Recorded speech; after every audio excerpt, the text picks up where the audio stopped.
What is up, all of you Ugnots and Jawas out there, and welcome back to a new episode of Mando Talk. I'm your host, Caleb Keller, but I'm not really important on this episode because I have the opportunity to talk about the Acolyte episode 6 with none other than Hannah, the host, creator, producer of one of the best Star Wars YouTube channels out there, the RaeSide. Hannah, how's it going? I'm so thrilled to have you.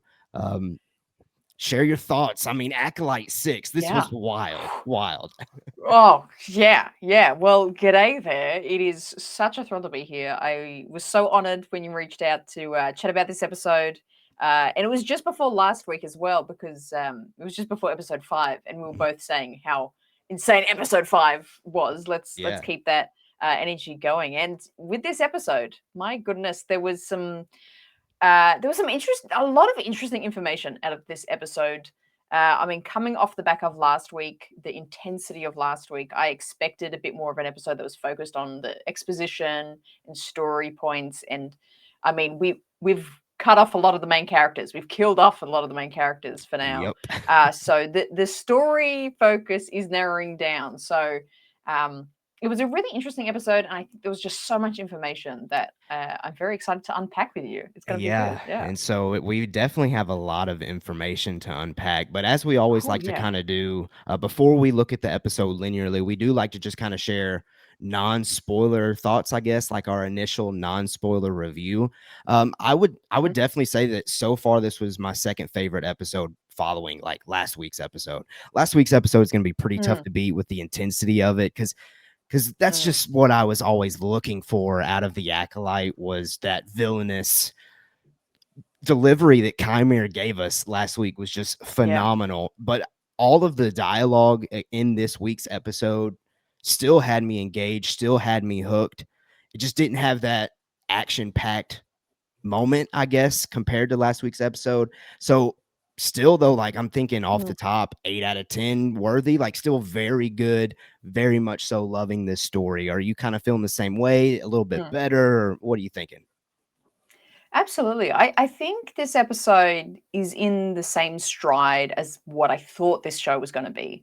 I mean, I have a lot of comments and thoughts on the first 4 episodes that we've gotten of this show, but Yeah. I think last week was such a banger, and then this week, in terms of story and the character development we got in this single episode, I thought it was really good. It's what I expected from this show. So off the bat, I think I have to give it a pretty solid 7, almost a Okay. 7.5, Okay, that's a solid, which is respectable on the score. higher end. Okay, Yeah, okay. yeah. It's always hard to give it a number because as a Star Wars fan, it's just Yes. like everything's 10 out of Yeah. 10 worthy sometimes. Yeah, I get that, yeah, for sure. All right, well, let's do this thing. Episode 6 was titled Teach/Corrupt, and I think that's already something important to point out is we're bringing back the Mm, title names that have the slash in it. I know early on in the series we mm, theorized like one of the titles was for Mae, the other title was Osha, but then it went away from that for a couple of weeks, but now we're back. So I don't really know how mm. to interpret the title thing they've got going on anymore. Do you have any idea what they've got going on there? Yes. Okay, Yeah, it's hit really me. interesting. I think what I think you're tapping into what it is trying to do. It's trying to mimic what the central characters of Mae and Osha are representing. I mean, especially the previous 2 being titled Day, that kind of first establishing episode. And I'm not down with all the planet names yet, but it's not Brendok, Kofa, Yeah. something. The Kof planet we were just on. Yeah, Kofa. Is that Kofar. it? Yeah, Yeah. I think that's it. Kofar. Yeah. Kofa. Yeah. We have the day episode titled Day, and then we get into the night. I mean, not only is it literally those times of days in those episodes, but I think it shows the Jedi were trying to do good, trying to fix something, help something, and then it ends up being horrible during the night. Very dark time, very dark episode. um and then, I mean, specifically with this episode being titled with that slash, I think it combines both those girls' storylines of Osha and May's characters Mm. having interesting experiences with respective teachers, with meaning Qimir and Sol. So, and in different ways, they're both being taught and corrupted something. Osha is, I guess, being corrupted, and Mae, I guess, is being taught something that she doesn't know. Yeah. So I think it's just a mix I of think that. you just nailed it. That like sounds absolutely Was that perfect. good? Absolutely. Absolutely. I I'm gonna just have pulled to that out of listen back to nowhere. that to make sure that I fully understood that.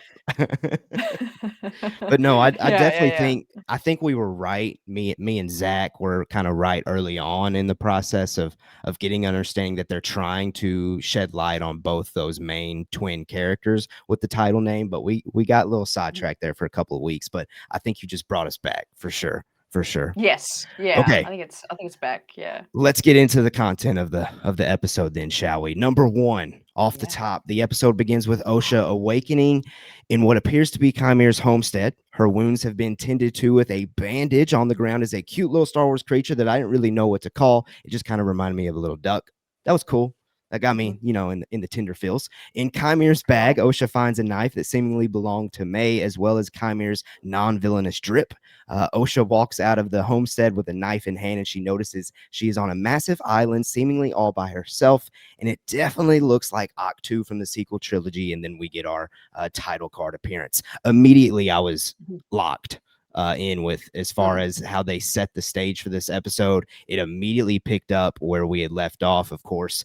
Admittedly, that was a worry of mine. I was worried that it was going to be flashback heavy. I was kind of glad it wasn't, though, because I was just wanting to know more and more and more from where we had picked up. But yeah, a great opening in my opinion, and just the look of the planet. I know we're probably going to talk about more about this planet here in a minute, but it definitely at least gives Octu vibes to it, wouldn't you say? 100%. 100%. I think, if anything, I'll be kind of bummed if it's not, honestly, because Really? I think, yeah. I mean, we won't open the can of worms of just the sequel trilogy right now. Hey, that's okay. We can open a can But of worms. That's fine. how many hours have you got? But yeah, I'm actually quite. I enjoy them for what they are, and one of the things I really actually enjoy about the sequel trilogy is a lot of the content we got from Arc Two, and everything we saw on that planet. And I think it was heading in such an interesting way, and the tree, the fact that there was like ancient Jedi there, it was all such a fantastical place, and I always wanted to see more from that planet, and that's why I was actually quite excited to see, like what you said, like it looks exactly like it, the cliff, the island look, the beach, just the whole setting looks like Octo, but I worry that it won't be, that it may just be a lookalike. Yeah. But So that's okay, I I'm guess. kind of the opinion that, and we've kind of shared it on the show a lot, that we think that regardless of how you feel about the sequel trilogy, they are doing a great job of giving you reasons to go back to it and really care Yes. about things that maybe you Yeah. didn't like at first. And if they approach this as giving us an early look at Octu, I think that would be a very successful way in doing so. But it does seem like Leslie Headland has been more so captivated by trying to make like legends connections, which is totally fine. Don't get me wrong, but I'm not really Mm. fully equipped with everything that's out there because it's a massive amount of legend material that she could Oh yeah. possibly be pulling from. 100%. 100%. I think, yeah, I totally agree with the sentiment that current content needs to be going that way, and I think that's why. I mean, not to pull too many random things into the conversation, but like, Bad Batch hitting on the notes of the cloning, and what Palpatine was trying to experiment with, like just things of that, notes of that, and that going into the Mando storyline of cloning. I think that's all really important for those sequel movies to be more kind of held up in a Sure. way, in terms of context and Yeah. story. It's basically So exactly what yeah, the Clone Wars did for the prequel trilogy. exactly, spot on. Yeah, so I think that's where my mind went when we saw this planet. I was like, I God hope this is Arc 2, because how cool would that be if we get all this, with whatever happens on this planet, if we see it again, if we see more of it. Well, I guess we're still there by the end of the episode. If we get more story on it, and then we go back and see it in the sequels and go, oh, this is that's when he went to the pool. I'm jumping ahead of here, but I'm getting so excited That's about it. fine. That's When fine. he went to the pool, I thought of that scene in Last Shadow where there's that Ray goes down and there's like that hole that she like swims Mm-hmm. under or into, Mm-hmm. and it's some dark thing. I part of me thought, oh, is this going to be related? Is this some sort of force pool here that we're going into? So I think, yeah, just notes of that and those concepts would be interesting to see again in all these years later. Yeah, I 100% agree. Well, let's keep talking about this Mm. planet because there's definitely some more to Yes, dissect which here. happens. Immediately following the title card, we return to this planet, and the series simply gives us an unknown planet name drop as they kind of give the drop of all the planets that we've been getting Yes. so far in the show. Of course, that bugs me because I want to know now, but it's okay. We'll figure it out. Osha looks onto another island where it seems a ship of some kind is parked. Qimir is seen walking behind Osha and doesn't say a word, but Osha has a look of disgust on her face, rightfully so. There are early predictions of what this planet is so far on Twitter. I did seem to notice as we were getting ready to record. It seems like everyone's focused on this Legends planet, and I may say this wrong, that's okay. Baldimnik. It was an ocean planet adorned with rocky tropical islands in the outer rim. The planet was of interest to few until knowledge of the planet's rich deposits of cortosis fell into the Mm. hands of Sith Lords Darth Tenebris and Darth Plagueis. So the connections Okay. are definitely there for it to be this Baldimnik place that, again, Yes. Leslie Headland has shared. She loves Legend of material. This could very, very, very easily be some material that she's pulling from, and therefore we may be slightly disappointed by it not being Octu, but Yeah. the concept of it is Yeah. super cool to me though, because I mean, I Mhm. love me some Darth Plagueis. Let's be real. That gets me excited. Mhm. So you hear Yeah. all that. What do you think? Yeah, I think, I mean, as much as I just spoke about Act 2, if it's not Act 2, that's probably the next best thing. That's very good. Because it's like talking about Sith lore and what's happening with Qimir, the next question when we think of his character is, okay, who is he in the context of the Sith? Where is Tenebris? Where is Plagueis at this point? Where are they positioned? Do they know this guy? Do they not? What is the situation? So, the tie-in you said there, I haven't heard that, but the fact that this was known in so closely tied to Darth Tenebris and Plagueis is very interesting. Mm-hmm. Um, I am very interested to see whether they name drop either of them or even show either of them on Goodness, in this show that would would be be wild. mind blowing. Yes, mind blowing. Oh But man. I love it, and I think that's a great tie to make. If this is where we are. Yeah, and while we're kind of talking about this, because I don't really know, it might come up later in the episode, but I definitely don't think like out in front of our face it was addressed in this episode that Qimir is potentially connected to the Knights of Ren in some way. I know that was a heavy talking Mm, point after that music in last mm, week's episode. So just in case that doesn't come up again while we're talking about this Sith potential background of his, are you leaning toward mm, Qimir being actual Sith, as he potentially kind of says? It could be one of those interpretation things with what he said last week, or is he yeah. really leaned in toward truly this is Knights of Ren stuff that we've got going on here? Where do you stand?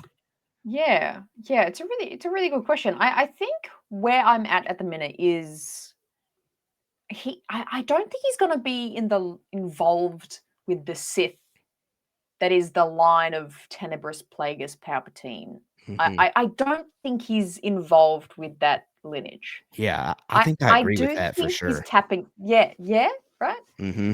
I think he's tapping into the Sith abilities and the Sith way of thinking and their belief system in a way. I think he's tapping into that naturally, Yeah. but he still seems too much of kind of more of a dark uh, or a Jedi that has turned from his way. I think he's just kind of sitting in that position for me. Mm-hmm. He's not this kind of next Palpatine sort of guy. So I'm leaning on and kind of hoping that this story is setting up some sort of the Knights of Ren storyline, and that's going to be a connection. And established somehow with his character. I think that's Yeah, where we're going, and I hope we go.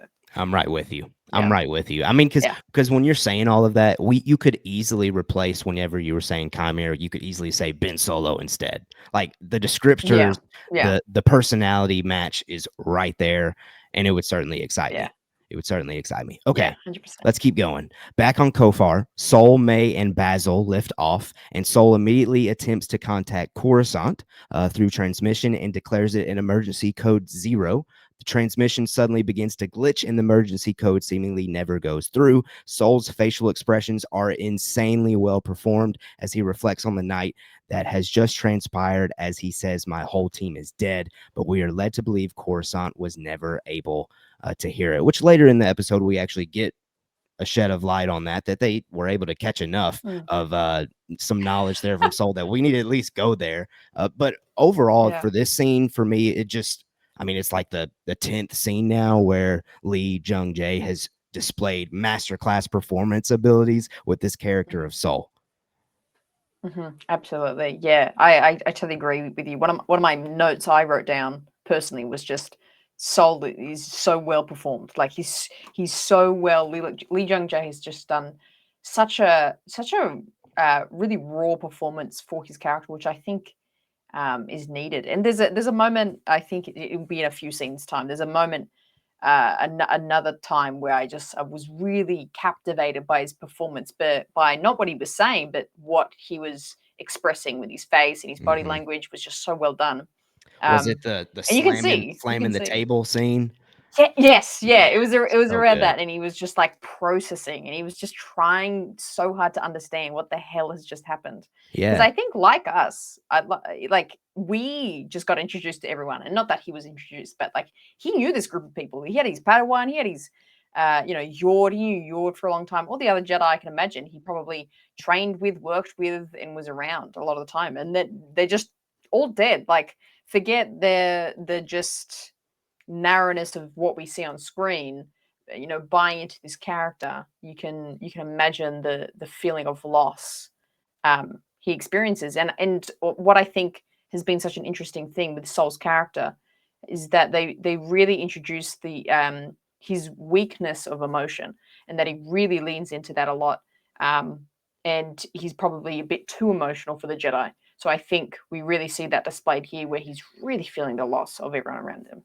Yeah, and I would say Yeah. by episode's end, we can maybe see potential teases as to why he's leaning into those emotions. And I think maybe we'll get to Yeah. that bullet point eventually. But I'll just say Yes. I'm very captivated by Soul. I could see it going Yeah. either way. I could still see him being somehow full on Jedi and he's just letting those emotions take over for like this brief moment in time. Or maybe Mm. there's more to Soul that maybe we should have never trusted this guy to begin with, but we'll see. We'll see. And maybe Yeah. we'll talk more about that here in a minute as we go. Okay, next up. May is walking around and begins to have a mental callback to the last time she was on the ship as she took the Jedi test on Brindok. We overhear Soul still trying to communicate with Coruscant by saying, "I must speak with Master Vernestra." Basil, my notes keep wanting to autocorrect Basil to Brazil. That throws me off every week. It throws me off every That's week. great. Oh, so good. Basil's nose is working away as he seems to be onto May. May walks into the cockpit where Soul is continually trying to describe the events of what transpired. May walks slowly behind him with a knife ready to commit a striking blow, but suddenly Soul senses her presence and says, "Osha, I'm going to reset the transceiver," which stops May in her tracks as Soul walks away and tells May to take the wheel. And this is already making me think back to what you were talking about with the episode title, where this is exactly what Osha attempted to do with a leftover knife of May with the master that she's currently with, and now May is doing the exact same thing. So even more Mhm. bravo to your title description there at the beginning of this recording. Yeah. Both doing the same thing. Yeah, yeah, yeah. Thank you. But Yeah, no, yeah, I, yeah. I It's thought this scene yeah, was cool you're as far as getting an totally right. understanding of what Mm. May's currently thinking as far as her tactics of trying to get rid of Soul at this point. Yes, yeah, and I found it like I really actually thought, like, I didn't think he was going to die this episode. I was like, they're not going to kill him off now because we still have so much of the mystery. But like to Amanda Stenberg's performance, like May really felt like she was going to kill him right there and then, and it was gonna go down. So it was compelling. I believed her. She wanted him dead. I Yeah. was worried there for a second, I can't lie. I Yeah, was it's like, oh, questioning, like, oh. are they really gonna do this? But I'm kinda like you, I felt like it was a little too soon, in the episode, and also through all of the trailers and teasers that we watch, I still know of one scene of Souls that we have not seen yet, and it's him, like, crashing Mm, through space with, like, the little rocky planetary ring. I don't know if you remember seeing oh, that. right. Still haven't gotten Mm, that, so maybe that's next week. Who knows? Who knows? you go. All Yeah. right, moving on. Soul has a moment to himself, and this is what you were talking about earlier, where he is clearly dealing with the aftermath of the events as he slams his hands down on the table. We linger on the incredible acting some more before Soul continues his goal of resetting the transceiver. Basil, the investigator, begins sniffing away and trying to figure out how to get Pip going again. He figures it out as he appears to put him down on a charging station of some kind. Basil begins speaking, I think it's Tynan, I think that's what the caption said, to Pip, potentially informing him of what's going on. Basil, I absolutely love this character. He's so Hmm. I mean, I giggle every time the character pops up, Yeah. but I love every Yeah. time that he pops up on the screen. Yes. Oh, he's just becoming one of those creatures within Star Wars that just becomes such a good like meme for lack of a better term. Hmm. Like I think of like a Babu Frick and that kind of those kind of creature characters that we get in this show. Super interesting and just super just got that Star Wars kind of magic to him. And yeah, I mean he's becoming the hero of this whole show. He's about to crack the whole acolyte what's the mystery. He's the one figuring it out. So bravo to Basil because he's doing the Yeah. hard yards and he knows what he's doing. Well, and again, but like at the end of the episode, whenever he's behind Soul and Soul has his moment, I'm starting to wonder, like, has Basil been aware of everything that Soul's got going on behind the scenes too? But again, I'm kind of getting ahead of myself.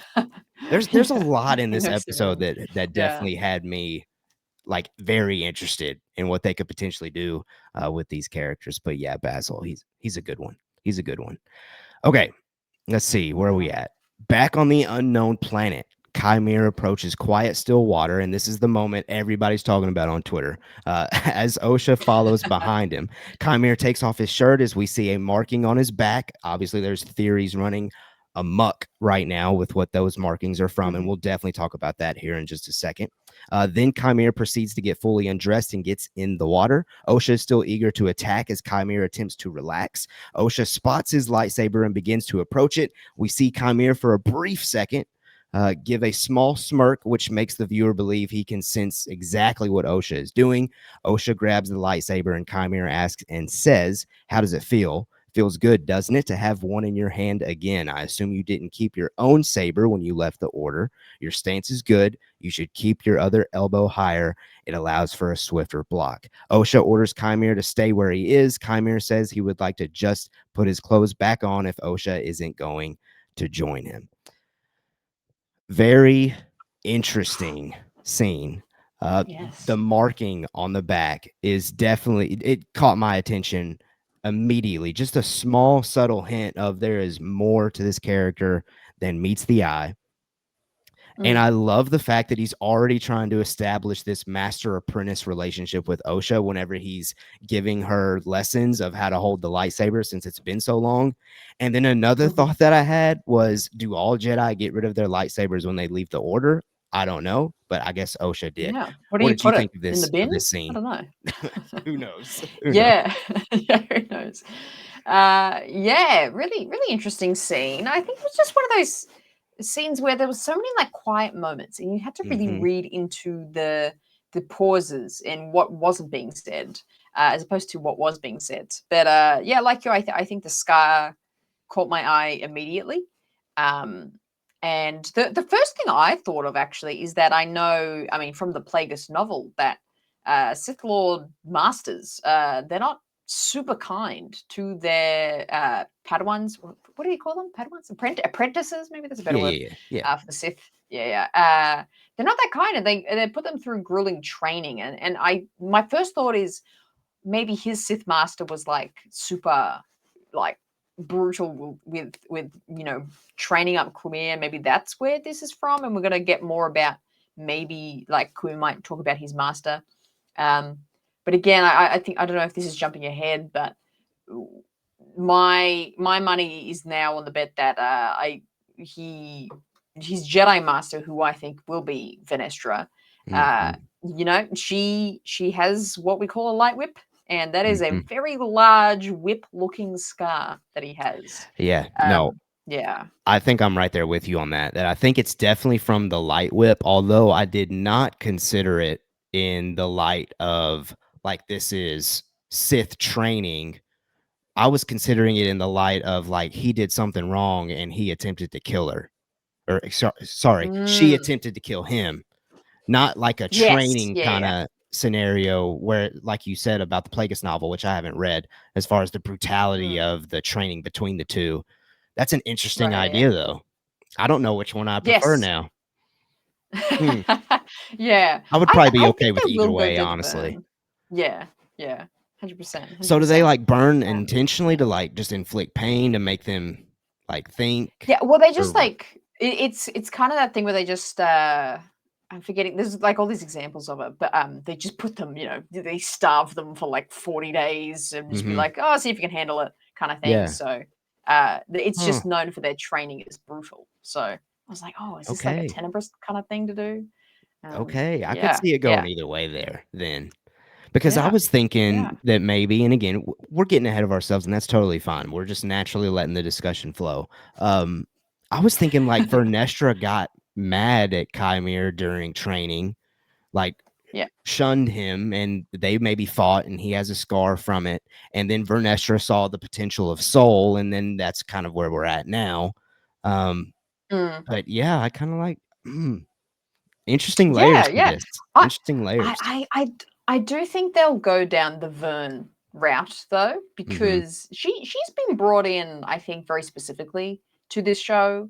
And she's an interesting character. She's an interesting character. We first got I don't know if are you a High Republic kind of guy? Like Unfortunately have you not. read Like, many I of them? wanna get into it, but I just don't have the time to read all of it right now.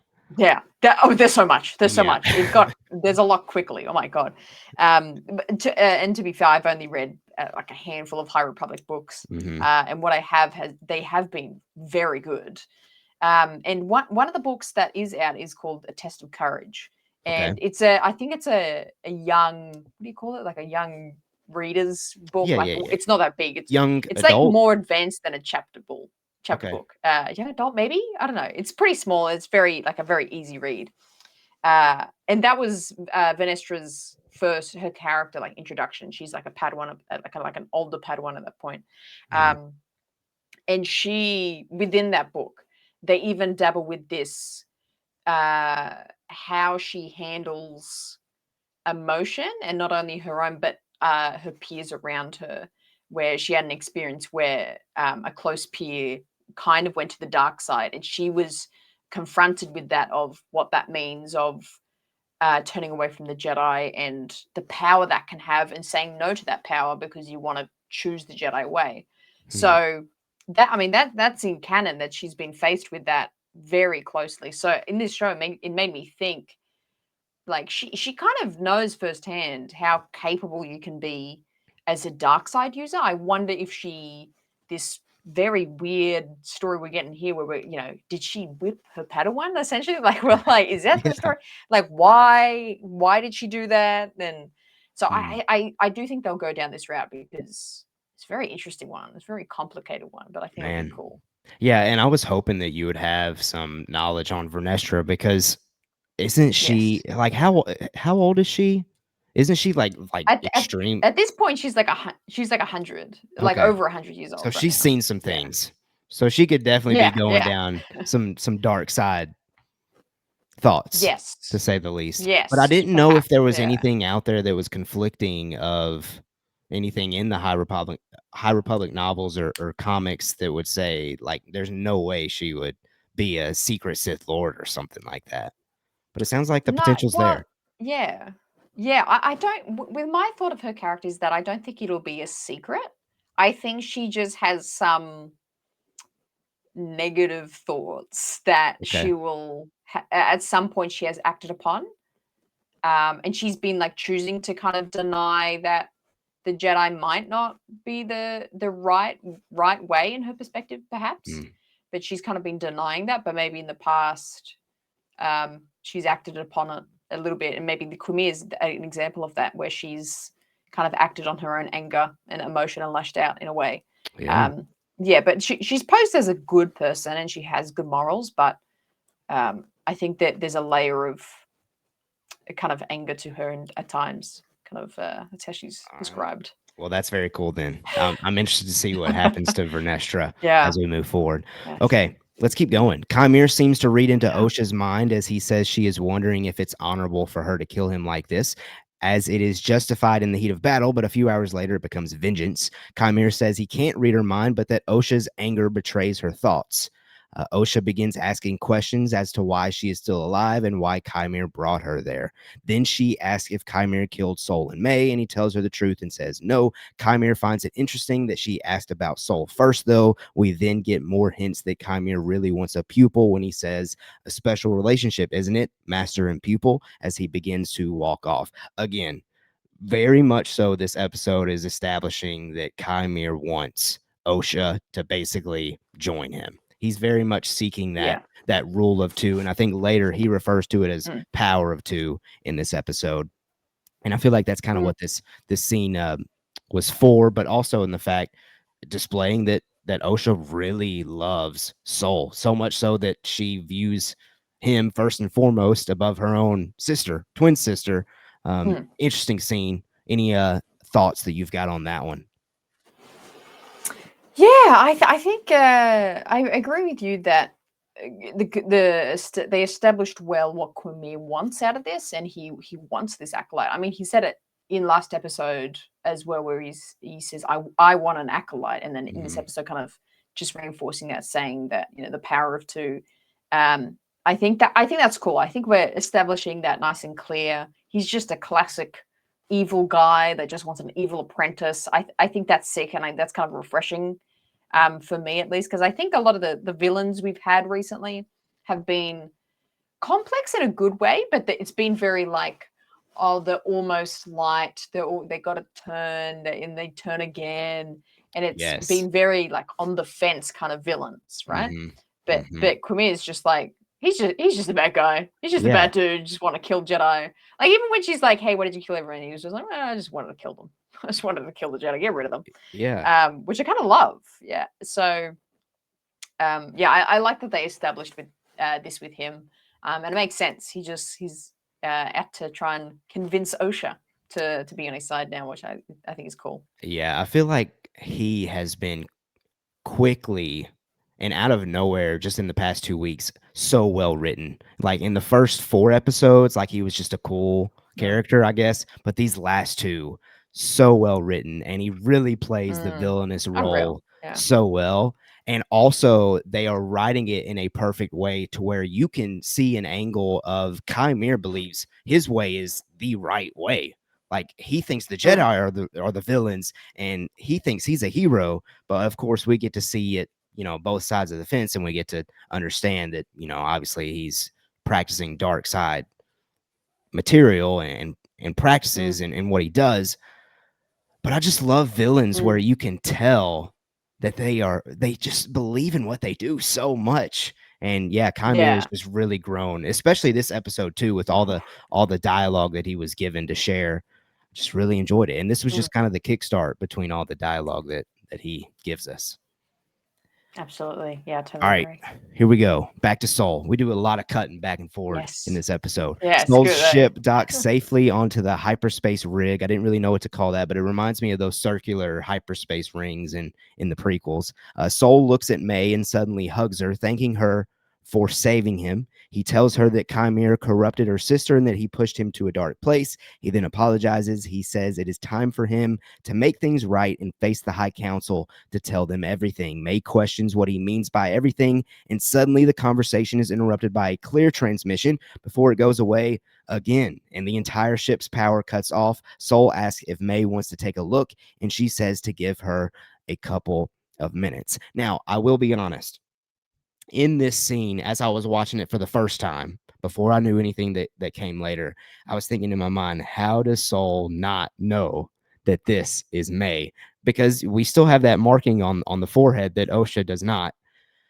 But because I was able to watch it a second time before we recorded, as I watched it the second time and I knew kind of later in the episode his attitude changes and everything, the second viewing, in my mind, I'm thinking Soul's just having fun with this scenario and he already knows it's Mae and he's just playing the part and he's just going to see how long he can ride this situation.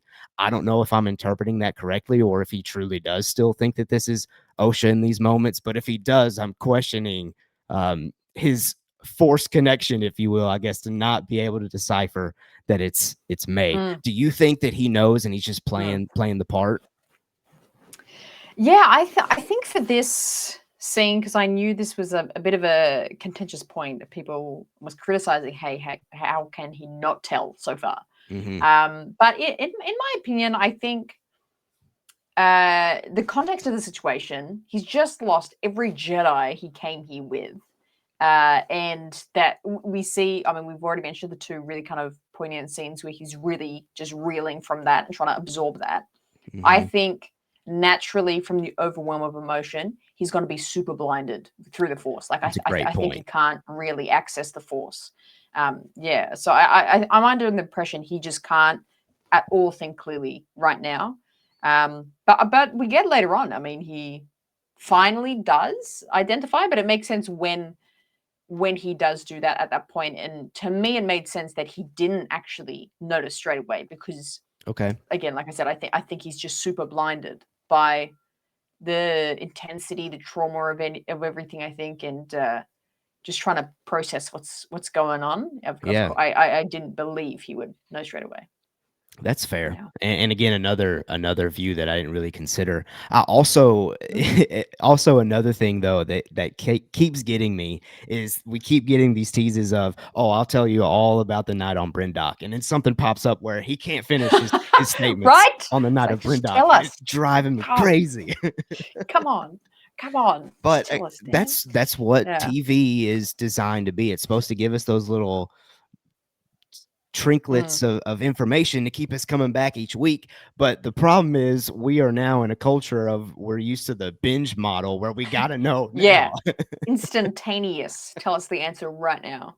Yeah, But they're doing a great 100%. job of teasing it. I'm just dying to know Oh, for yeah. sure. And I think there's Oh, even yeah. They're another building this up. tease to him saying more about that night on Brindock later in this episode too. Yes.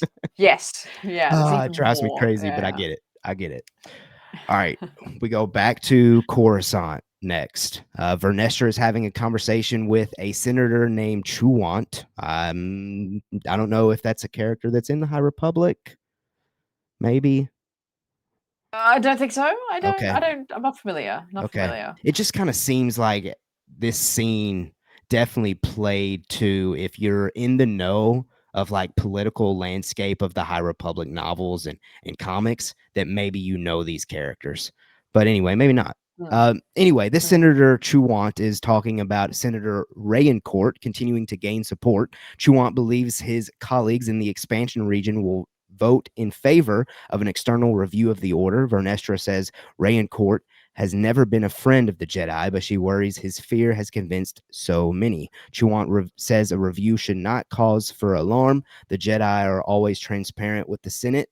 This is a case of an ambitious senator grasping for power. Vernestra then says she must go.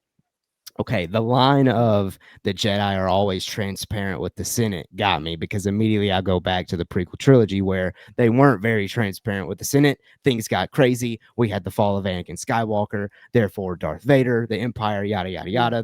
The stuff just keeps repeating, it keeps happening, but you can already see just in this one small scene of political dialogue that the Jedi Mm. sometimes are kind of fishy. And Vernestra is Yeah. definitely part of that fishiness sometimes. I feel like this is now the second time in this season where she's kind of had a statement that's kind of like, I don't know how I feel about that. Because I think it was something about her not wanting to report something to the High Council. And again, we've got Mm. more of that just weird vibes going on. What did you think of this 100%. scene? Yeah, yeah. I really loved this scene because famously, some of my favorite episodes of the Clone Wars, the political ones and the ones around the Senate, where we get those kind of.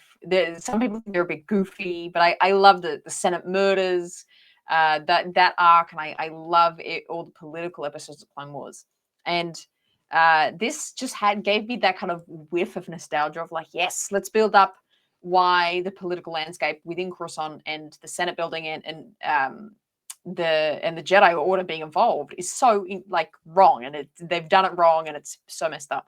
And I think you're really right there, where clearly, we see the downfall of it through the prequels, but that's not where it started. And I think coming into the Acolyte, and especially a show being focused on the Jedi 100 years before the prequels, to me that was really important. The one thing, there's kind of two things I really wanted out of this show, and the main one was, we need to set up why their relationship, the Jedi Order's relationship with themselves and the Senate, is already being skewed and not going well, because in the prequels we see the consequence of it, so now we've got to see the reason of it. So even though this was a really brief scene and it was like 60 seconds, I think it was really important to the show, because it shows just in the simple dialogue how the relationship between the Order and the Senate is already on starting to get a rocky ground. The senator communicating directly with the Jedi, saying, "Oh, you guys are all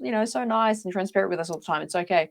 And Vernestra being like, "Yeah, we are. Okay, I gotta go." And then I was just like, "Yeah, this is great. This is exactly why we fail in the prequels." Yeah. So I love that build up, and I think it's really important that we do see that. And I actually, if I had any criticisms of the show so far, it would be, we haven't had enough of that. So Yeah. I'm hoping we get a bit more of a whiff of this further in these Yeah, episodes. no, that's definitely something I agree with, because for me, as a prequel kid that grew up on those three movies, I love the political Yeah. stuff that all the original trilogy fans Yeah. complained about. So give me all of that. Yes. I want as much Yeah. political content dialogue that you can give me. I would eat it all up. It's so Yeah. good. I would watch a show where it's just Jedi like talking about what they need to do and what missions they need to take on, and talking with other senators like within the Senate building, being like, Yeah, "Should we do it? I don't know." Like, I would I'm all just watch a for it. show about that. All right, let's go down to Lucasfilm and we'll make the Yep, pitch. we'll write it. We'll pitch it. Easy done. Hey, I would definitely greenlight it for sure. Obviously. Okay. So good. A very cool scene though, for sure. It definitely speaks to the prequel in me and probably everybody out there for sure. Okay, Jedi Mog reports to Vernestra that they received a distress call from Master Soul. Mog was able to pick up that there were casualties, saying the connection was faulty, but it sounded like the casualties were the entire team. Vernestra orders to get Soul back on the comms, but Mog tells her that they have lost contact. Vernestra then orders to prepare a rescue team to depart for the planet of Kofar immediately. Again, I viewed this scene completely different on the second time that I watched it, because now I'm questioning if Vernestra is just wanting to get really going with getting to Kofar to potentially cover up her connection to somehow all of the stuff that's going down. But in the moment, though, the first time that I saw it, I was just like, okay, Vernestra's worried about Soul. That makes sense. But I think there's more to it for sure. What do you think about the scene? Yeah, I agree. I agree. I think there's it was a bit of an odd scene actually. I found like the energy was a little odd, and I was trying to, maybe I'll think about it later, but I was like, I don't get the whole, she doesn't like space, like travel in hyperspace. Yeah, I that was I like, didn't is really that? get that one I was like, either. have I was like, maybe I should have read more of the High Republic, because That's I don't gotta know be a what High that Republic means. thing. It's gotta be. Right, right. I was like, oh geez, I really do have to catch up. Why is she nauseous on a hyperspace? What in the world? So I thought that was really bizarre, but I mean, for probably some good reason. That's a note of some Yeah. sort. But yeah, no, it is. Um, I already forgot if you mentioned this, but it's just interesting of the balance of like she's involved but she's not, but she's worried about Soul, but she's kind of guilty that she sent him. And this mission it was already on like a weird stance where she was going to send someone else, but then Soul like convinced her that it would be him. So yeah, it makes sense that I think she has probably Yeah, some I guilt forgot here. it was gonna be Kiadi Mundi, right? Wasn't he one of I the think so. two that? I think so. Was it? Yeah, him Yeah. and that other woman. I think was going to go. Yeah, which would have been hilarious. Oh my What about gosh. The the online Qimir landscape attack would on have the blown Jedi? up if that was the case. If Yeah, Kiadi Money would have been 100%. there. That would have But been something. I Yeah. agree. I agree as far as, a little a little weird scene, but it gives Mm.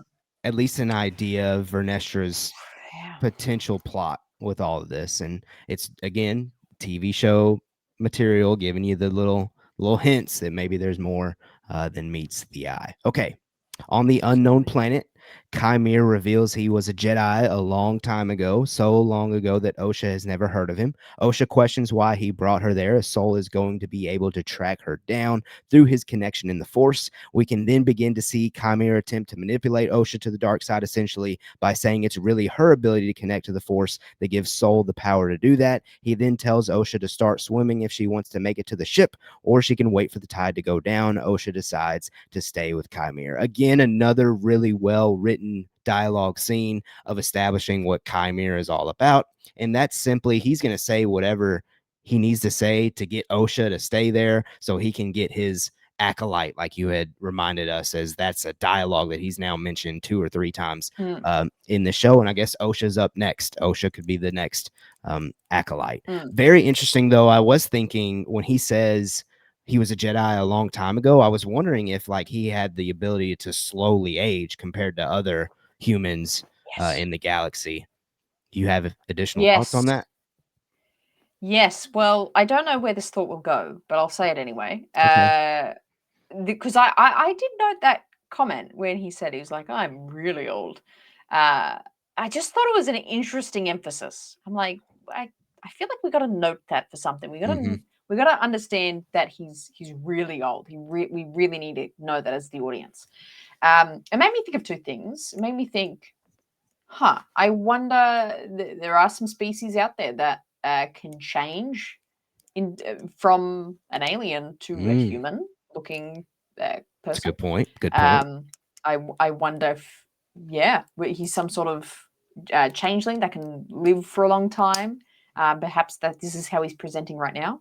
The other thing it made me think of is a certain Plagueis was very interested in not ever dying, and Mm, not only that, but just like living his longevity and living for a long time. And I don't know, it just made me think. Oh, and again, you mentioned before you hadn't read the Plagueis book. One of the notes of it is, to not spoil it too much, but oh, like you're fine. Plagueis You're was fine. Plagueis attempting to create life and did a lot of sciencey things to discover that.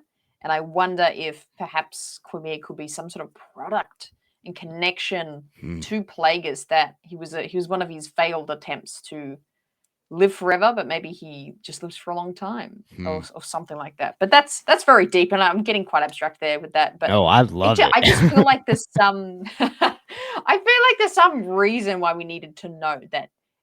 Oh, he's old. Oh, he's really old. Like we Yeah. needed to know that nod there. Is there a chance that Plagueis has the power of changing appearance? Is that a That's a possibility? good question. That's a good question. That's a good question, and one that I do not know the answer of, but Mm, I don't think so. But it could be yeah. um a way they tell it. I don't know, but Well, yeah, and just to give interesting. another viewpoint of it, whenever I saw that line or he said that line of he's been a Jedi a long time ago, so old that you wouldn't know him, that opened the door to maybe this is the first Ren that Kylo Ren kills later to become the true Knight of Ren in the sequel trilogy. Maybe he has the ability Mhm. to live through all of these different prequel, original, sequel trilogies until Kylo Ren decides to fight Until him then. and earn that title. That was how I was Mhm. looking at it, because as somebody that just loves Kylo Ren, I'm dying for a Knights of Ren connection. But Yeah. I like your approach at it too. We're opening up all Yeah. kinds of possibilities here, but Yeah. that all of them Anything can sound happen at this interesting. point. Yeah. Great scene though, and we'll get more dialogue between these two that I think give a lot of Sith lore, dark side lore to chew on. As we continue, we go to Mae. Mae is found out by Basil as Basil begins hilariously attacking her. He was like hyping himself up, like swinging in air, doing a Yeah. 360. That was so This great. guy. Yeah. Again, another moment Yeah. where I Yeah. just chuckle every time. Every time. Anyway, Pip sprays something on Mae and she decides to reset him to a factory settings and ask if he can run a check on the power systems. Cool little moment, I guess. Basil stole the show for Mm. me in that moment. I've already He mentioned that. did. What you think? Yeah. Yeah, oh, 100%. That was so great. And yeah, like I think you said it well. It's like he was just hyping himself up. He was like, okay, I got this. And he's like, did that little kick. And then all he could muster up was to just hold her leg, her single leg, Yeah. which was just awesome. Again, just a bit of that Star Wars kind of whimsy, kookiness, which I think Yeah. we see in like an R2D2. Like it reminded me of a R2 in Revenge of the Sith in that opening scene where he sprays the oil on the super battle droids and then Mm-hmm. lights it all on fire. It seemed Mm-hmm. like that is this kind of real whimsy, weird That is. droid thing kind of I'm so happening. glad you said that because one thing that I've noticed people saying is that the Acolyte doesn't really have those goofy kind of Star Wars moments so far, and this 100% is one of those Oh, for yeah. sure. Yeah. Like this is it. Yeah. I love it. Love Yeah. it. They're just Okay. leading it up to this. Yeah. Back to the unknown planet. Qimir shares his take on the Force. We've got this quote: "The Jedi teach that there is only one way to access the Force, and if you don't do it their way, it fades. But there is another way. Below the surface of consciousness are powerful emotions: anger, fear, loss, desire." Osha responds by saying that's the path to the dark side, and Qimir says semantics. Again, establishing what Chimir's beliefs are, and I love it. I love everything that's said here. It's very, very much so in line with what we've gotten with the dark side lore in canon established already before. Like almost some of these lines sound exactly like something that Palpatine, Vader, Yoda talking about the Sith would say in movies that we've watched thousands of times at this point. So I loved that. Any additional thoughts you've got regarding those quotes before we get to more? Mm. Yeah, I think I like how you actually mentioned Yoda in naming these sound like things that all those characters talk about, because one Clone Wars arc that I personally forget all the time that exists is when Yoda goes on this like force filled like mind Mm. trip, and he meets the what are they called? The Wills of the Force. Is that who they are? Yeah, I I think think that's what so. they are. The Something, ones that got like something. the big wide eyes. Is that what you? Yes, Yes, yeah, I yeah, and think they it's the real kind of wheels. like ghost looking. Yeah. Yeah, And he goes through this like whole kind of experience understanding the dark side and the balance and the force and understanding that. And there's actually quite a bit of Sith lore with like tied within that. And I actually um I thought a little bit of that arc in this episode when I think you're right, like a lot of the quotes that we're saying sound, that it's almost like Qimir's almost quoting Sith code and mm. things like that. Um, so yeah, very picking up from a lot of that Sith lore we already have, which I enjoy. I think we need to build up the Sith lore a lot more in canon. So yeah, I really love the dialogue that he has here. Yeah, absolutely. Well, let's keep going because this is like an Mm. extended scene between these two, and I think Yeah, I don't want to yeah, get it's ahead of fun. myself. This may have been like the most locked in, my favorite scenes of this Mm, episode, just because there's so much to think about. So yeah. here we go. Osha expresses her frustration that Qimir killed her friends. Qimir responds by saying Yord was the first to try to turn her in for a crime she didn't commit, and Jackie was only going to be able to offer a one-sided relationship just like Soul. Qimir questions why she loves people that can't go as deep as she can with the Force. Osha says she is not her sister and not that easily corrupted as she walks away. Now, one of the things that I was wondering here is how is Qimir so quickly able to tell that Osha has such strong powers? Again, it's almost another little inkling of material to where there could be more than meets the eye, or maybe it's just the fact that Chimir's been around Mae, and since they're twins, like he can kind of deduct that Osha's pretty daggum strong in the Force as well. You got any Mm. thoughts along those lines of how he's so easily able to Mm, dissect what Osha's got going on? for sure. I totally agree with you. really knows. But I think kind of I have a two-pronged answer to this thought. Okay. One is that I think there must be something where he could feel her presence in the force, and maybe she has a larger presence than kind of what he said than what she thinks she has. I Mm. think that's probably a part of it.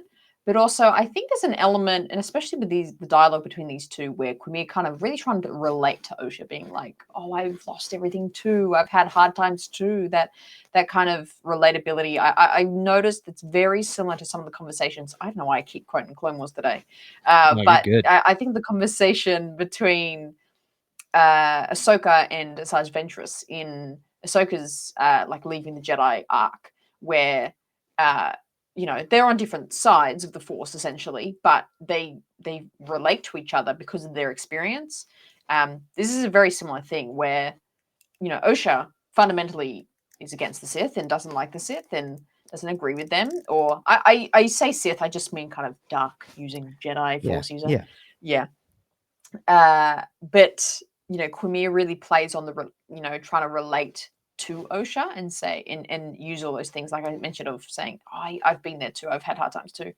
Um, the question of like how he knows that or how he can tell that. I think I would put that down to his ability through the Force. Like Mm. again, I think he just can tell within the dialogue, and I'm assuming May's probably spoken about her or something. True. Um, he probably just knows through the Force and probably through May Yeah, of I think the truly switch. just his connection with the Force is probably the simple answer there for sure. Well, let's Mm, keep going. mm, Qimir asks if she is forgetting something as she is still holding on to his lightsaber. Qimir prompts her to kill him, but Osha says a Jedi does not attack the unarmed, and Qimir questions why she still thinks of herself as a Jedi as they didn't want her. Osha says she decided to leave the order herself, but Qimir says what she is feeling right now is anger and pain, and that is who she is. The Jedi saw this, and that's why they threw her away. Qimir questions why she is not a Jedi then, and Osha loses it and says it's because she failed. Qimir says he understands as he lost everything, but he believes when you lose everything, that's when you are finally free. This takes Osha aback as she turns the lightsaber off. And I am left wondering and wanting mm, more backstory for both of these characters because I want to mm. know, because I don't think we've gotten full explanation as to Osha, like what happened to where she believes she has failed in some way. I don't think we've really gotten an explanation to that. Mm, And obviously we haven't gotten an explanation as to Qimir and how he lost everything. So just more mm. dialogue to leave us wondering with two episodes left. And I hope somehow they answer both of those questions with both of those characters. Yeah, I totally agree. I think there's still so much mystery left, and I think with both of these characters, those are two of their big points. Um, but yeah, particularly with Osha and her background, I am very fascinated because uh, what's Qimir? I'm getting confused with the names. Qimir mentions a lot of how deep her connection is with Soul, and Mm, that's something that I kind of get. And we've been told that, but I kind of want to continue to see that and see why that is so deep for her, both her and Soul. Um, but again, I'm kind of with you. I'm like, we better get to wrap this up we in two better. episodes. Oh my word! Yeah, there's a Hey, lot of questions we're there. cutting that close. Yeah. But it's another example of Qimir knowing exactly what to say to Osha to make Yes. it seem like they're both in this relatable space to where she just Mm, naturally just kind of gravitates toward him and trusts him in a sense to where eventually at the end of this episode she's putting on his helmet and we'll see where we go from there. But just so mm, well written. This is the best yeah. Qimir. I think it's Qimir and Soul at this point. I don't know if you agree with my Yeah. opinion on that. It's Yeah. Qimir and Soul are the two best written characters in the show, at least for me. You may disagree, and that's totally Mm. fine. Do you agree with that? Or Yeah, I agree. okay, I agree. I okay, think they're the strongest written in terms of their character, and even I think their performances stand out the most to me. I yeah. do agree with that. Yeah. Who's the who's the actor for Qimir? Do you know? Manny Manny something. Jacinto. Okay, that's it. Manny Jacinto. That's it. Yes. And I think Yes. so my normal co-host Zach, I think he said he was in another show where he played a character similar to how Qimir was at the beginning of this thing, and I'm blanking on it. I But wonder he's if been it's The doing a Good great job. Place. Is it that one? Is it that show, The Good Place? I think that's that Does sounds that sound it? familiar because I think he brought Yeah. it up a couple weeks back, maybe. That sounds right, Yeah. actually. I think you nailed it. I think you Yeah. nailed Yeah. it. There you go. But Done. yeah, great stuff. Then we go back Yeah. to Coruscant, another back and forth, back and forth. My head's Yes. spinning at Back this and go. point. Yeah. Yeah. Vernestra commits to going on the mission to Kofar, even though she gets nauseous during hyperspace travel. I think we've already touched on this. Mog believes that the casualties are just due to the environment the group was in and that his group has it under control, but Vernestra says she has to handle this personally, and they take off. Yeah, we've already kind of hit on the nauseousness part of it. Again, watching it a second time, you read the line of she has to handle this personally a little bit differently once you see that there's an angle to her being at play as a villain potentially in the background. Solid, I guess, moment just to kind of set the stage. What anything you want to add to that one, or are we good with that?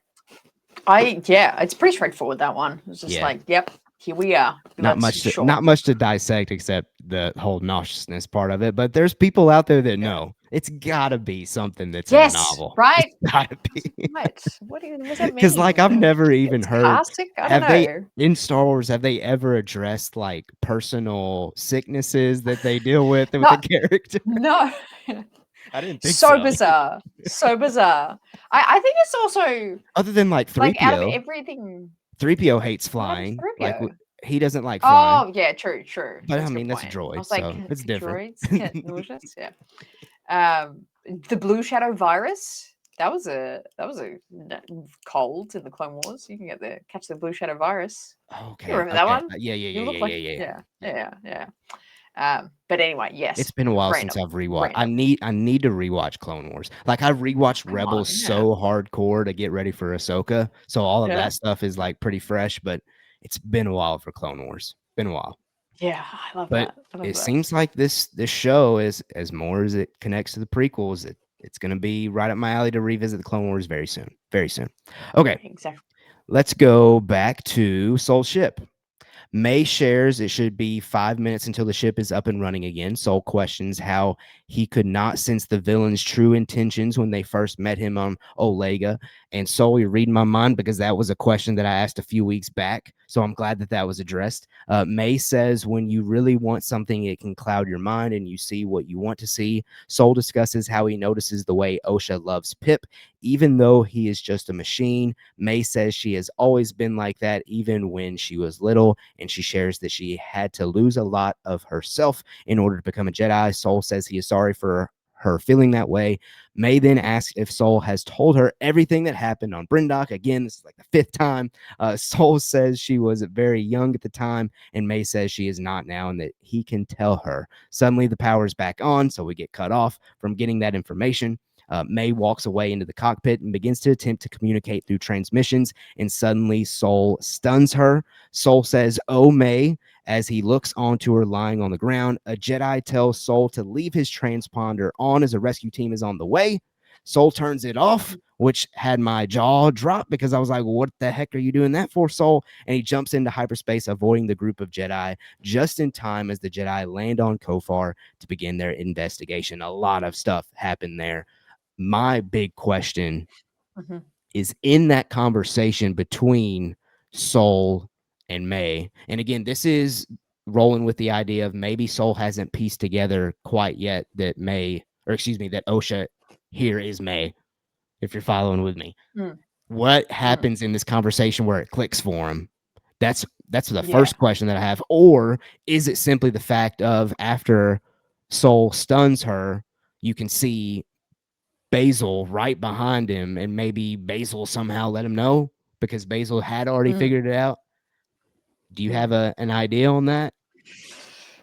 Yeah, I don't know. I think I thought there was something within the conversation that they had just before those lights came back on where they were talking about the pip droid. I felt like, oh, that's like a random thing to bring up for Sol to like randomly bring up, being like, you Mhm. love that droid. So I was like, I feel like that in my mind is where he started testing what's Yeah. going on here. Hmm. Um, to be like, hey, you really love that droid, and maybe Osha would have responded in some sort of way that Mae didn't, because Mae was very like, I always liked droids. Like she was very Yeah. like, her response seemed very guarded. So in my mind, I think somewhere in that conversation he It might have om it almost makes realized. me think, here we go, it's Mando talk, so we get to bring up the Mandalorian. It's like Din Djarin didn't like droids at all early on in his life. Maybe somehow Yeah. Soul knows that Osha originally, when he first met her, didn't like droids at all. And so whenever Oh, he that's a brings good that up point. and she says, "Oh, I've always been like that," then Soul's like, "Well, wait a minute. That's not true." Hmm.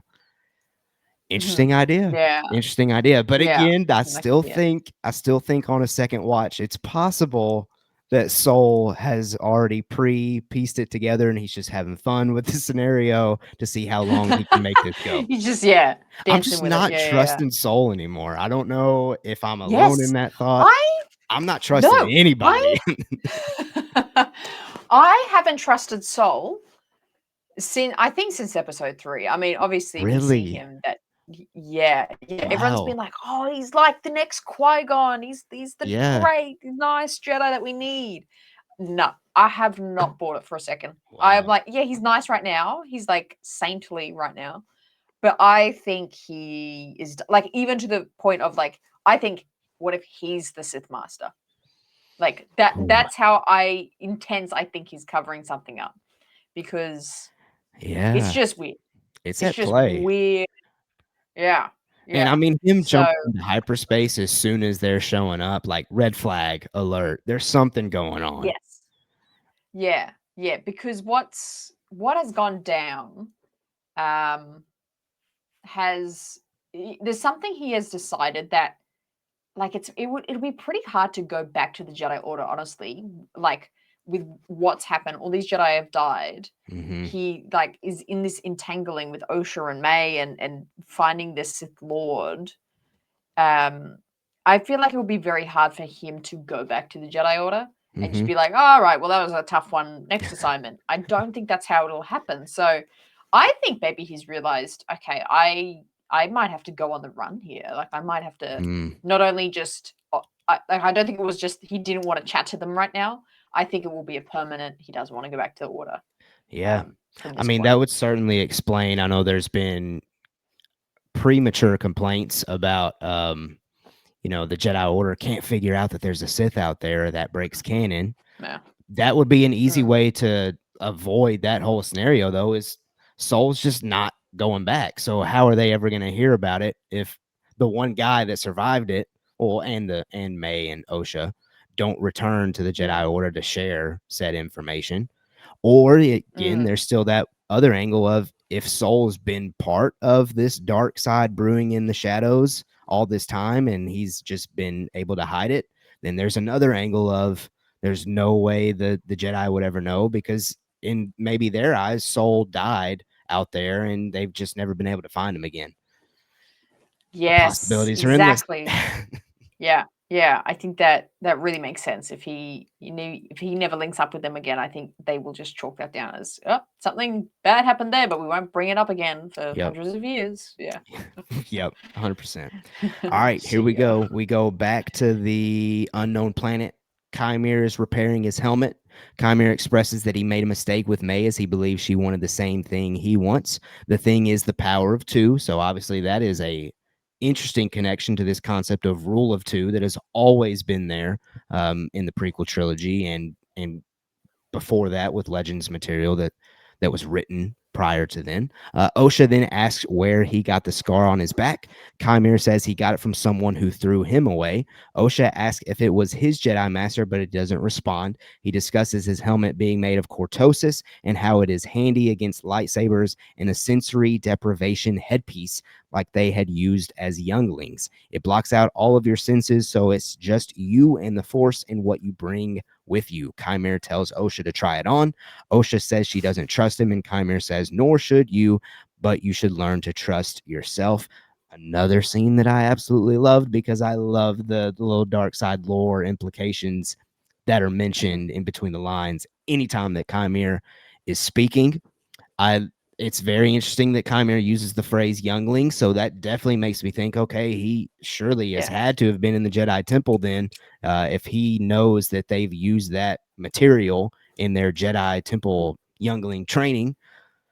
So that's Mhm. interesting. Still want to know more there. And I'm Mhm. trying to think if there was anything else that I wanted to mention there. I don't think there is. So what you got? Mm.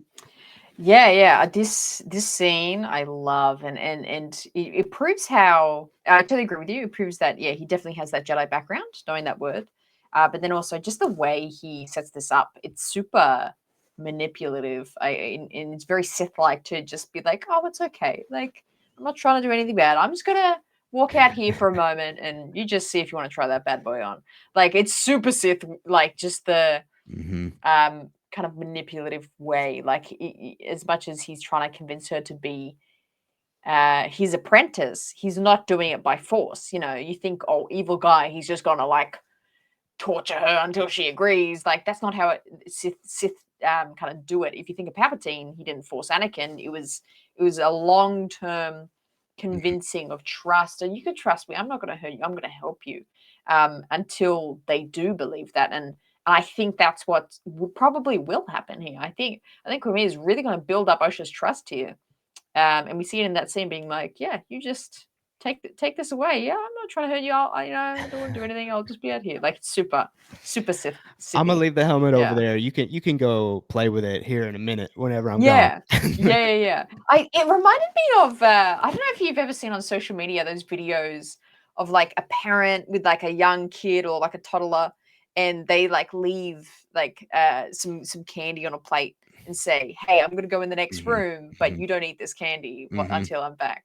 It felt like that. It's like It's he was just like, yeah. "Hey, I'll be out here, but you can here's the helmet, okay? But I won't look. I won't look if anything Yeah, happens." it's 100% Same that energy. it's that energy. Absolutely. Yeah. Absolutely. That's so Yeah. good.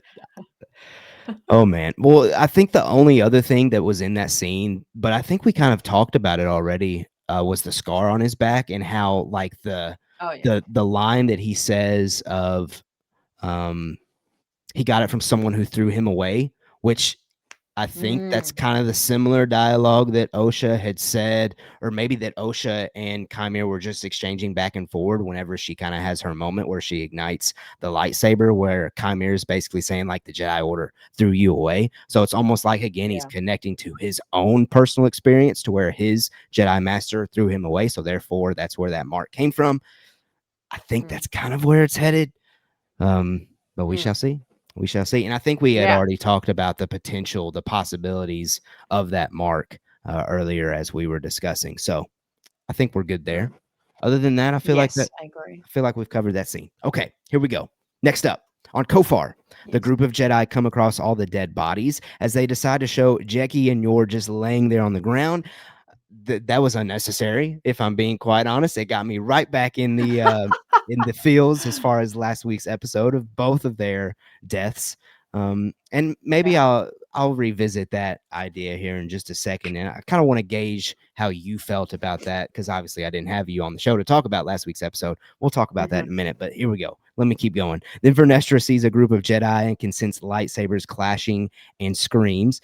They discover that the twins must have survived somehow. Vernestra asks Mog what he sees, and as he is explaining his thoughts, Vernestra senses one of those moths attacking, and she uses her light whip to kill it. Vernestra says they were all killed by a lightsaber. Mog asks if Master Soul was responsible. Mog asks who else has the power to slay such a strong group. Vernestra says something to tip the scales. That's a piece of dialogue she has said earlier in this season. Mog questions if Soul did this, why he would send a distress signal. Vernestra says they must get back to the ship and prepare the bodies for burial. Okay, again, Hmm. one of those scenes where you could really have some fun reading in between the lines of stuff that Vernestra's saying. It's very interesting to me that that especially Mog is just so quick to assume, well, it had to have been Master Soul then because he's the only guy that's powerful enough to kill these people, instead of the possibility of it being a completely new dude out there that did this killing that they just haven't met before. I'm just so Yeah. intrigued. I want to know more about Vernestra. But yeah, speak to this Yeah. scene. But also, I do want to Yes. hear what was. I mean, I saw your reaction on your channel, but Yeah. share to the Yeah. people that listen to Mando Talk. What was your reaction when you saw Jackie get stabbed 3 times? When you saw Yord's neck get popped Yes. off? But also speak Yeah. to this scene that we got this week. Yeah. Don't let Qimir be your chiropractor is my takeaway. He'll whew, boy, oh boy. Yeah, I mean, I'll start with last week's episode and go into this scene. It's really just visually overwhelmingly good. I really loved the flow of the choreography. It wasn't just one battle, it was like many smaller battles. I really loved that all the different duels we had, different verses with everyone. Um and then to the yeah to the two big surprising moments of the Jackie death and your death. Jackie, I felt coming just before it happened because I was like, okay, Padawan versus Sith Lord, like Mhm. that usually doesn't go well, and it didn't. Still pretty shocking. We only just got introduced to these characters for 5 episodes, Mhm. so that was pretty amazing. And then the your really truly shocked me because Mhm. I thought like Jackie, like that was it. I was like, okay, that's the death we're getting for this episode. Wow. And then see a Yord as well. So just yeah, I'm much more shocked with him going as well, and done in such a brutal way, such a So brutal. gruesomely brutal. Yeah. And also shout out to those two Jedi's that became a Jedi kebab earlier on in the episode as well. Again, don't get chiropractic advice from Qimir, and don't go to his barbecue either. I'm pretty sure his barbecue don't have his kebabs. They're I wouldn't trust it. Wouldn't trust the source of that. Oh yeah. So yeah, but I mean, just incredible last episode. But speaking to this scene that we just talked about with Mog, is that his name? Yeah, I is think Mog? so. Yeah. Unless I'm saying it wrong. Freaking freaking great name for a Jedi. And he's such like a little annoying, like little pretentious kind of Yeah, guy. And I'm he like, is. yeah, Mog is such a funny name for that kind of guy. Um, but just before he said it, I was like, oh, this is going to be a problem here because they'll think this is Soul. Because obviously they don't know Qimir exists and they know only Soul was here. And like what we've seen in Revenge of the Sith, Yoda was like, these aren't blaster wounds on the Padawans lying on the floor. These are done by a lightsaber. It was like the same energy in this scene. It was like, oh, these wounds are from a lightsaber, and I'm like, oh my gosh, they'll think it's Soul. They'll think Soul did this, and of course, Okay. then Mog saying, Master Soul. So I think that's the right direction to take this story. And again, this is kind of linking up with what we were chatting about just before, saying I think Soul kind of has to be on the run here. He's running from something, and it's Yeah. kind of coming out now, I and was I they was will about to kind of bring think that this, I don't was they? about to bring that point up that you had just mentioned that Yeah, makes sense to why Soul wouldn't want to go back to the Jedi Order then because he's in the situation that Osha was in at the beginning of the season where they're gonna pin this on him. yeah. Yeah, Very exactly, interesting. So exactly. maybe I guess there still is an angle where he's not necessarily dark side. Mm, Maybe that's just simply it. He just mm, knows that he's going to be framed for it because there were yeah, lightsaber wounds. We'll exactly. see. But didn't was it episode 4 where they had that meeting about how they knew Mae's master had been trained in the Jedi arts? Oh, that's true. That's true. They did say that because they don't call him Sith. They were just like, oh, A there's splinter someone group, I out there think that's was the trained. phrase they Splinter used. group. Yes, sure. Yeah. Let's go with that. Let's do that. Yeah, the splinter group of Jedi trained in some way. Yeah, that makes sense. Oh me. There's a lot of lore, words, names. It's hard to Oh keep up. boy. I will say this show has been these notes that I take, this show has been the hardest as far as keeping it all in line, keeping it all in order. And I think Yeah, it's the yeah, twin of it all is one thing that's hard to keep in order. Also, all the planets that we're going to, all the Jedi characters. It's wild, but I love it. Mhm. I love being able to dissect and dive deep into this stuff. Yeah. Okay, Don't here we forget go. Mog. Don't forget him. Thanks, Mog. Absolutely. Mog is the best Jedi that we've gotten so far in this show. Best Oh, character. he's the best. 100%. Most powerful too. Yeah. Okay, we go to Soul's ship.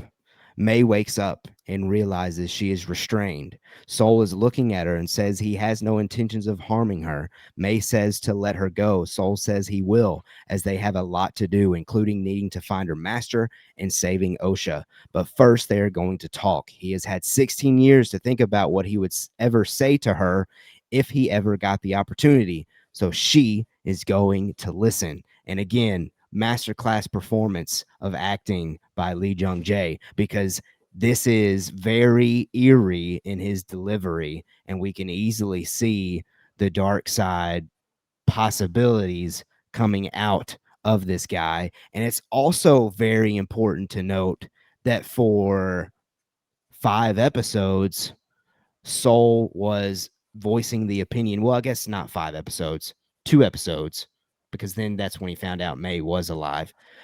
Soul's been voicing the Yes. opinion that he thought Mae was dead.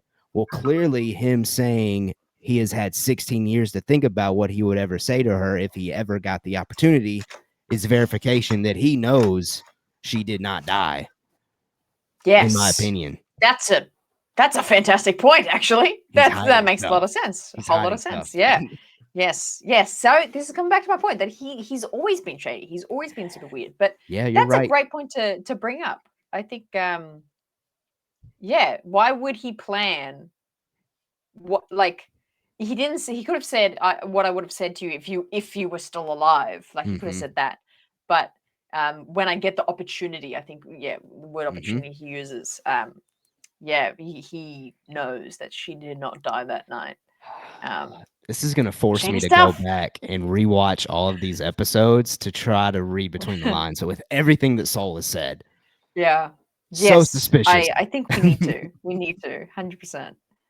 Great scene though. I loved it. It was interesting to Mhm. see that turn possibility there for Soul, and now I guess we're going to see where that character goes moving forward. But I'm intrigued, to say the least. Yes. Yeah. And I think our big point, what we kind of chatted about tonight is he's got no ties anymore. He Mm, doesn't he's not Jackie's master anymore. He doesn't kind of have his buddies like Yord around or the other Jedi he was with. He's got no ties or reason to stay with the Jedi. So whatever weird thing that he's been in turmoil with it has come out and he's coming out. yeah. Um, so I think that cover is really lifted in this scene to me Mm, because we didn't get that normal warmth that we usually see Soul great point. display. It Hmm. was very like he was just sitting there. I think in my reaction I say, "Oh, that's really creepy," because he was just like sitting there, just like Yeah. waiting for her to wake up, and I'm like, "Oh, a It bit was weird."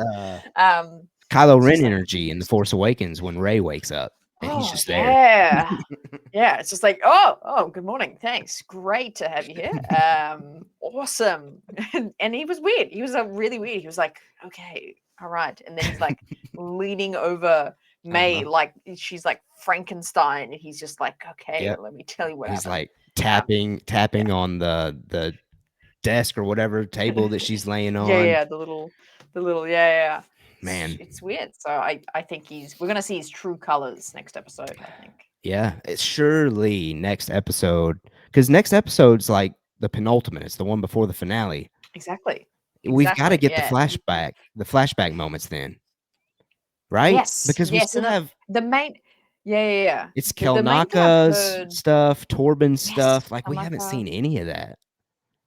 Exactly, exactly. And pointed out to me by other people is that the director for episode 3 is the same as the director for episode 7. Oh, So I said that might make sense because it's a totally different like set and hmm, setting and characters. You would imagine that, I mean, just from a production standpoint, they would have filmed it all together at the same time. it's a great point. So it Like would all the probably make young sense that it's actresses. the same. Yeah. Yeah, yeah, exactly. It would have made sense that it's the same director and they just story wise placed that one at 3, and then this one probably at 7. So I think next week could definitely be a flashback for sure. Yeah, it'll make sense, and then it'll get us. Mm. Hopefully, it gives us the full context to where the finale, like we're all at the same level playing field. We know both sides of the Yeah, story, and we just get to see the action ensue. Hopefully. exactly. But we also Yes. still need to consider that Leslie Headland has very much so voiced the opinion of multiple seasons are at play if they'll give me the opportunity. So we'll see how it Yeah, goes. yeah, We'll see how it goes. yes. I All right. think yeah, it's very No, go ahead. purposeful who will survive. Yeah, I think Yeah. someone's got to die, but someone's going to live on. It's going to Yeah, be I interesting. agree. We've got one more thing. The final moment. Osha Yeah. approaches the Cortosis helmet and puts it on. Oh, Inside the helmet, yes. she begins to breathe heavily as it gets a bit spooky there for a second, and then credits begin to roll. Um, Mhm. the music of this moment was great. The look inside the helmet was great, but I can't lie. I chuckled whenever I saw her with the helmet, like we could see her with the helmet on, because it just reminded me of what I'm going to look like when I put that helmet on, when I buy that helmet one day, where it's like, because you know how they do with the toy helmets, they're always slightly too big. That's how it looked. Yeah. And it's going to look that Yeah, exact yeah, same yeah. way when I'm on this camera and I put that helmet on YouTube or something, and people get to see how goofy I look with that helmet. I Yeah. chuckled at that moment, I can't lie. But other than that, Yeah. everything about this moment was intriguing and a good tease for maybe what's to come regarding Osha. Mhm. Your thoughts on this final scene? Yeah, absolutely. I mean, to the helmet sizing thing, it kind of reminded me of a Funko Pop where the head's a little bigger than the body, or quite a bit bigger than the body. Mm-hmm. Definitely had that energy, but I agree. I think this was a really well shot scene and sequence, and I love the very much what's the word I'm going for, similarity to the shot of Anakin getting his Darth Vader helmet put on the first time. That inside shot where we see the helmet kind of go down and we start to see through the visor um, is almost exactly the same. Yeah. Even to down the you can hear her breath in it. Mm-hmm. Not that they were, I think, were trying to do some sort of that Darth Vader thing, but just the note of you can hear her going, like breathing and just okay, what am I doing here? What is this thing? I think was really important too. If I can add a thought or prediction to this scene, and I think it was interesting that we cut here, is that I have a feeling that there's some sort of force magic upon this helmet, and Oh. perhaps there's some sort of she can is susceptible to some sort of mind control once this helmet is on. And I Mm. think Qimir has done a little bit of a white lie here, saying, "Oh, it just blocks out your senses so you can focus on the force." I think he put that in a very simple way, but for some reason he can now control Osha's mind when she has this helmet on, and it'll be some sort of dark force use in this way. That's my prediction of why it was important for her to put this helmet Man, on, for him at I least. love that. I love that idea. Because we Yeah, see yeah. earlier in the episode, I mean, obviously he's repairing the helmet, but he could easily be Mm.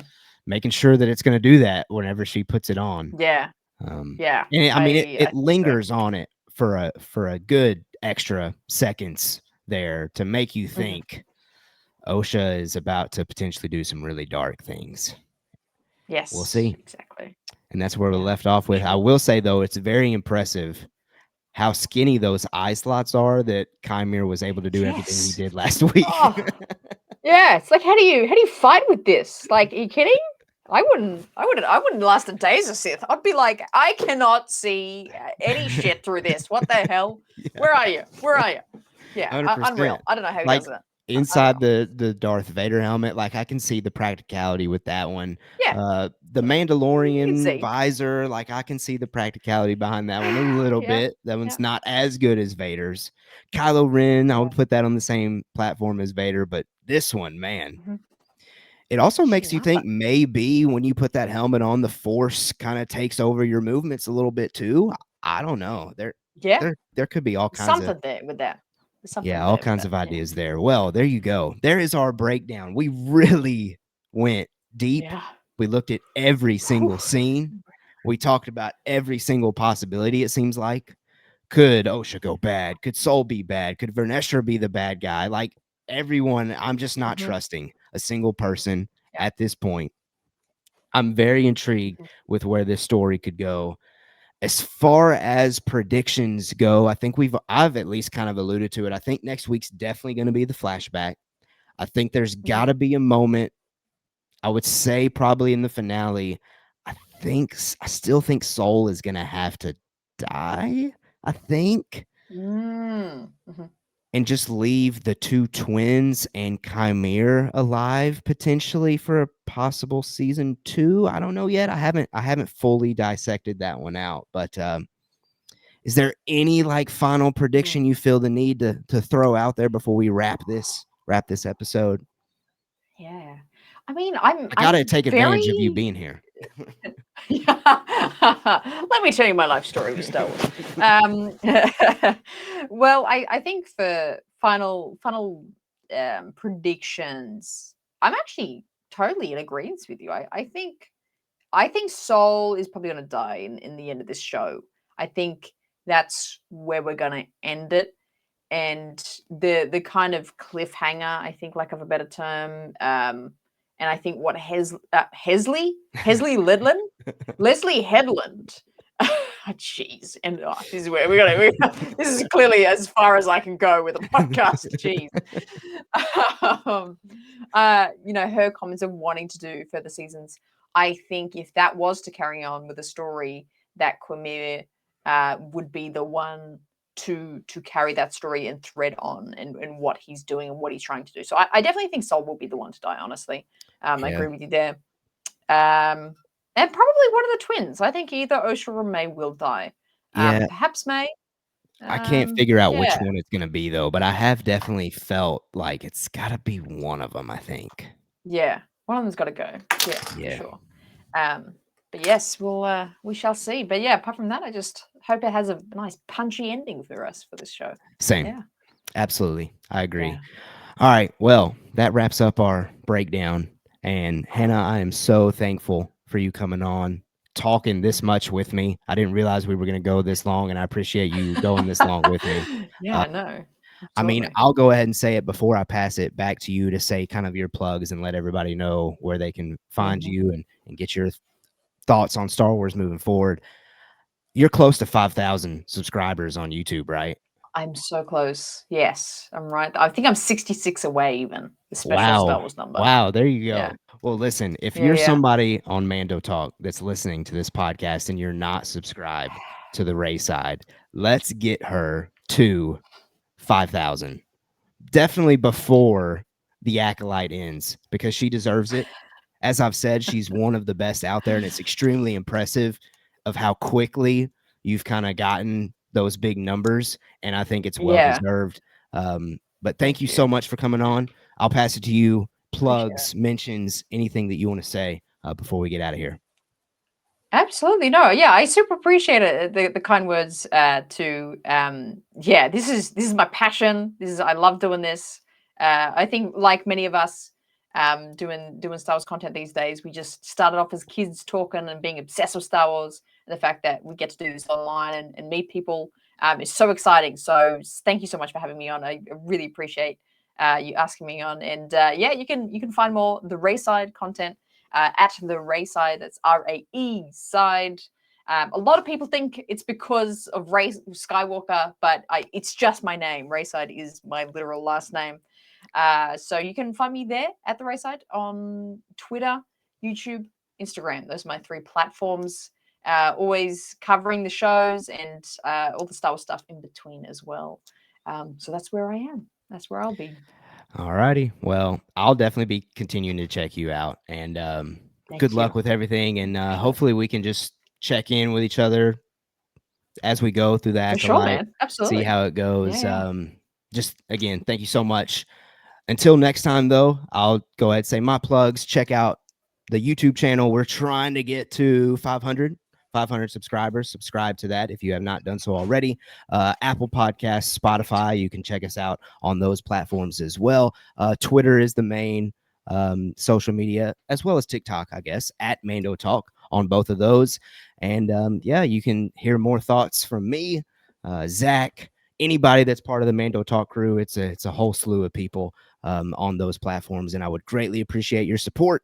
And it's time for us to get out of here. But thank you so much, everybody, for listening. And Acolyte episode 7 already coming next week, and we'll see what Qimir and the Sith are up to next time. Thank you so much. Check you out next week. As always, we have spoken.